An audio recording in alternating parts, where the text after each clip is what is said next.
భర్త మహాశైలకు విజ్ఞప్తి. ఇంట్లో వైఫ్ ని డిస్రెస్పెక్ట్ చేయడం స్టార్ట్ చేస్తే మన లైఫ్ స్లోగా డిస్టర్బ్ అవ్వడం స్టార్ట్ అవుతుంది. గ్రాడ్యువల్ గా పీస్ పోతుంది, స్ట్రెస్ పెరుగుతుంది, మన మనీ డెసిషన్స్ వీక్ అవుతాయి అండ్ మైండ్ రెస్ట్లెస్ గా మారుతుంది.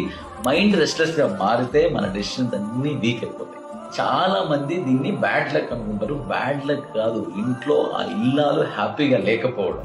వైఫ్ అంటే మన డైలీ ఎమోషనల్ ఎన్వైరన్మెంట్. పేరెంట్స్ ఇంపార్టెంటే, కిడ్స్ ఇంపార్టెంటే, కానీ లైఫ్ పార్ట్నర్ వైఫే. మన టఫెస్ట్ ఫేస్ లో కూడా మన పక్కనే ఉంటారు. ఆమె పీస్ ని ప్రొటెక్ట్ చేయగలిగితే మన ఇల్లు చాలా పవర్ఫుల్ గా మారుతుంది. సో నేను ఫాలో అయ్యేటువంటి సింపుల్ రూల్ ఏంటి అంటే respect, support, listening and soft words.